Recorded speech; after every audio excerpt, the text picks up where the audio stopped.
Hello, I'm Alex. You might have seen me on Instagram as AlexBAquatics, or AlexB_aquatics actually I think. I thought I'd get into YouTube and do a few more longer videos on basically what I do, why I love botanicals so much, why this brown, lovely tinted mess of a tank is what I'm interested in. So yeah, today I'm in my fish room. One day I might give you a little tour of it. There's about 10 tanks in here. Most of them are tinted. In fact, 2 behind me, other than this one that's the feature of today's video, are just quarantine tanks at the moment. Once I've populated all my tanks, I may do something different, but for now, quarantine. Let's try and stop any disease getting into my fish room, which is quite an important part of all fish keepers, I guess. So yeah, today I'm going to be talking about this tank. It's a new little project that I've been working on in the last couple of weeks, and it will be home to 2 licorice gourami, a pair, and it will be the Parosphromenus linkei. I might try and put a picture up or a video of them at the end of the video, we'll see. If not, watch out, I will do update videos on their progress, and when they're in this tank, get some photos up on Instagram of them. But they only just got into quarantine yesterday, or no, Thursday. It's Saturday that I'm recording this, so yeah, a couple of days. They're settling quite nice, they're over in the corner there. But anyway, the concept behind this tank and why it deserves its own special video is that I'm planning to not feed the fish once they enter this aquarium. All the food that they need should be provided by the microorganisms that live on the botanicals. Tiny detritus worms, copepods, rotifers, whatever finds its way into this tank, they should feed on, and it should hopefully produce some really nice colourful fish and maybe even some spawning behaviour. It'll be interesting to see if it works, but I'm just today going to talk about sort of what this tank is, how I went about creating it, any tweaks I made to the filter, and just yeah, how I'm going to foster life to then feed the fish that I want to keep. So yeah, hope you enjoy a bit of more detail into this tank. So first of all, it's the fish are from Borneo, so it's a Borneo inspired tank. A friend of mine went and visited southern Borneo, which is an island in Indonesia, a few months ago now, probably. And I remember I just got pictures and pictures and pictures of the swamps, the peat swamps, the dark tints, the red waters, the emergent growth, and the amazing fish that call these places home. And I was like, right, this is the perfect opportunity. I was able to get this species of fish that I've always wanted to keep. I've got these pictures that have inspired me. Let's try and replicate that at home. So the first aspect was the red water. Botanicals, each of them give out different types of coloured tints. Obviously a lot of the South American pictures that we see have a browner tint. They're a much darker browny black colour, really hard for the sunlight to penetrate through. Whereas the pictures I was seeing in Borneo were this gorgeous deep red colour, and I've never seen it in a tank before, or in my tanks before. I've seen pictures of other people replicating it. So I was going to try and replicate the colour of the water.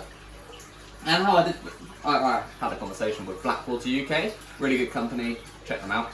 And James there, he told me about these coco fibres, or fundo substrate enhancer, I think he called them. And there's little chunks of coco fibre basically, and they've given this really instant, I poured them, popped them in, and gave this instant lovely reddish tint. It's slightly brown, but it's a reddish brown, and it's exactly the sort of colour I was hoping for in this tank. I'll just do a little close up and try and overlay it maybe. So these little squares here, there, are the little coco fibre chunks which I used for the red coloured tints. Obviously you've got some twigs and Texas live oak leaves in there as well. And if you can see at the back there, these are coco pods.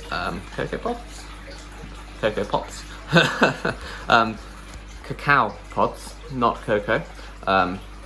But yeah, there's 2 little pods there as well.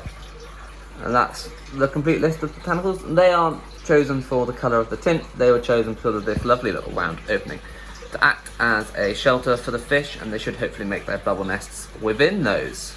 So yeah, that is the botanicals. Obviously these Texas live oaks are small in shape and size, and that means they will keep the scale of the aquarium. It's a small little nano tank. Ooh, loads of glare. It's a little nano tank, so I wanted to make sure I used small leaves and small twigs, so it didn't sort of just look ridiculous really if I had a massive cassapa leaf sat right in the middle. So yeah, that was the sort of base layer of the aquarium, the botanical bed, or leaf bed, leaf litter, whatever term you want to use to refer to that section of a botanical method aquarium. Really grateful for the advice I got from James. I wouldn't have got the colour I wanted in the water without him. And in the wild you get sort of areas with lots of different tree species, and they all drop in their leaves, and depending on the time of year obviously, you can get quite a mixed leaf bed where there's lots of different shapes, sizes, colours of decomposing leaves in the water. But also you'll get areas where all the trees are the same, and the water below them is all the same leaf, just dominating, and large swathes of the same leaf. So that's what I've tried to replicate here. I've used one species of leaf, the Texas live oak, because of the size, and it's given quite a uniform sort of size to the leaf bed, but each leaf is a slightly different colour. I don't know if any of you have seen Texas live oak, but they are quite varied shape and colour in themselves, but similar enough that you can tell it's from the same tree. And I think that's really nice sort of use of leaves and shapes and textures to give this without it looking a bit silly or confusing. I wanted that sort of planned look. Planned chaos. I'll go with that term. Planned chaos. So yeah, that's the leaf bed, and I think it's worked really quite nicely. In the pictures of Borneo, I also saw lots of sort of live plants as well, but all of them are above the waterline.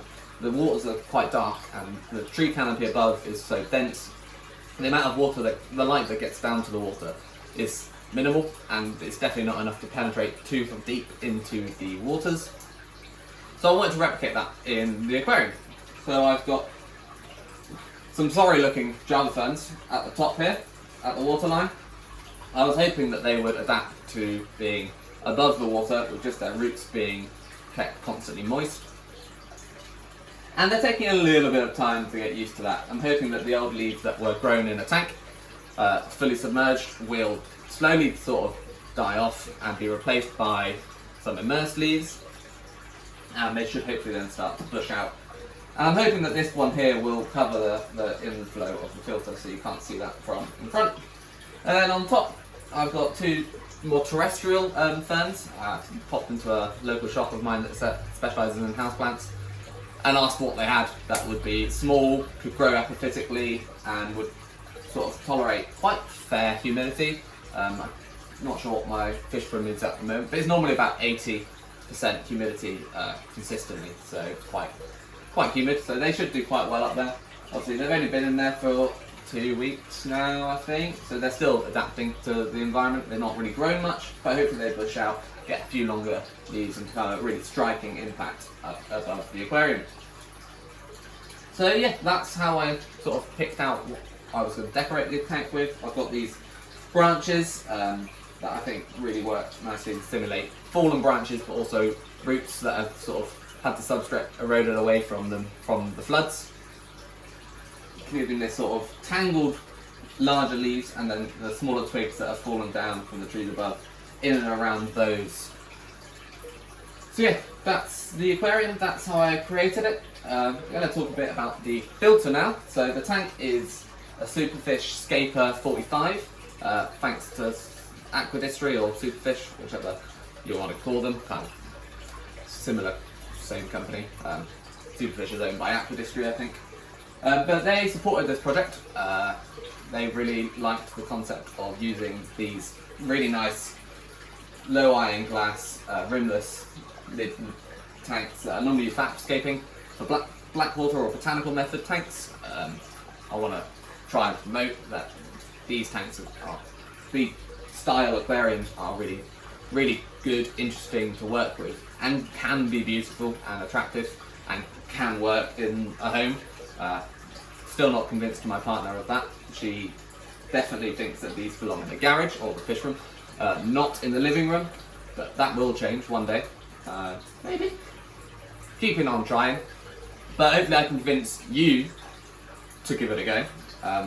The one thing I want to say is do your research first. There's loads of content out there about using botanicals. Obviously BlackwaterUK, Tannin Aquatics and Better Botanicals over in America. If there's any American viewers, check them out. They post some really good content on the use of botanicals on their social medias, on podcasts, on live videos that they upload to Instagram. They're really good and they'll give you some background, but don't just jump in and start chucking leaves into your tank that already has fish in. Do your research, it can cause problems. If you're not sure about how to do it, I mean, there's so much content out there, I wasn't going to explain exactly how to use botanicals in this video. But if there's something people would be interested in, I can post some sort of short video about talking about different types, different uses, and the dangers of using them without the knowledge. They're not dangerous when you use them correctly. They're brilliant, they're advantageous, they actually help your tank stay clean. They visibly look a little bit dirtier, but the water parameters, I've never detected anything going wrong because of the amount of surface area and bacteria and biofilms that you enhance in the actual display. So yeah, I'll leave that there. That's for another video maybe, if people want it. I don't want to go over the same things that everyone else has talked about. I want to go over today this tank and the concept of not feeding. So anyway, off on a massive tangent there, but the tank Scaper 45 comes with this really nice bright light. Probably a bit over-spec'd for having the plants above water and nothing below, but it should help me getting my camera to focus on the little fish in the dark waters. I'm going to need quite a bit of light to capture that and to see the fish when they're at the back. So the bit I want to talk about is this hang on the back filter at the back here. I'll bring the camera over and we'll talk about it in a bit more detail in a second. But it comes with the Superfish hang on the back 100 in this model, and I think they do a 200 for one of the other side's scaper tanks. Never used hang on the back filters before. Advantageous is that a big bulk of the equipment is behind the tank, so if you've got a black background like I do on this, which comes with the tank, it hides away that, and you just have this inlet which I've tried to hide on the back, and the flow coming back down, causing quite a lot of good surface agitation, which is important for botanical method aquariums because you've got a higher biological oxygen demand from all the bacteria. So that level of surface agitation is good. It's got an adjustable flow, which is a feature I desperately needed because swans don't have a lot of flow. I don't want too much surface agitation, and I definitely don't want too much flow staring at the bed of leaves. So I've dialed that right back to the lowest flow, and you can just see it slowly trickling and causing a nice sort of flat water dripping off the canopy and down, or a small waterfall coming from a bit of higher ground. So yeah, but the filter, I'll now go closer, and that's the hang on the back filter. It's got a nice little lid to keep it all hidden. I'll just take that off. I'll leave it running if I can. And I've got these two black cartridges in. So there's one here, one here. They do come out. I'm not going to go and disturb it all now because I'll have to turn the filter off and get it all started again. And that's too much effort, sorry. I'm far too lazy to do that. But inside these, when you get the filter with the tank, they come with little pads. I may have kept them, but I don't know where they are. But inside those pads, there is carbon, and if you want tinted water, you need to remove that carbon. And the pads also have, they're all in one, so if you're removing the carbon, you're removing it all. But I also wanted to remove it because they have a really fine filter wall as part of those cleaning pads, which is great for sort of having nice plant escapes, but you don't want that when you're trying to foster microorganisms and Daphnia and copepods that are living in the water. They're just going to get caught up in the filter and removed, and the fish aren't going to be able to eat them. and you'll end up just killing everything that you're trying to foster. So I got those out, and I added ceramic media into those little boxes here. So the water gets pumped through and then out the sides, flushing through past the surface area of the biological media, and then back into the tank. So that, yeah, I mean, there's enough surface area in the tank. I don't really need to put any ceramics into the filter, but I did because I've got space for it. Why not? So yeah, that's the filter. That's what I did to make sure that I could succeed in fostering life, basically. So yeah, that's the concept. That's what I've done with the filter and how I chose the botanicals and the style of the tank. Check out the short on my profile if you want to have a look at a quick time lapse of the creation of this tank. I didn't go into much detail, but you can see me sort of gluing the sphagnum moss in and around the ferns, getting it attached to the wood, and the process of sort of putting it all together, really. What else is there to say? I don't think there's much. I think I've covered everything. Just, yeah, watch out for more videos. Thanks for watching and getting through all of this absolute nonsense. It's, yeah, first time being properly in front of the camera, I guess. It's a little bit strange. But let me know if you want any more details on the use of botanicals. I can do a short video on that.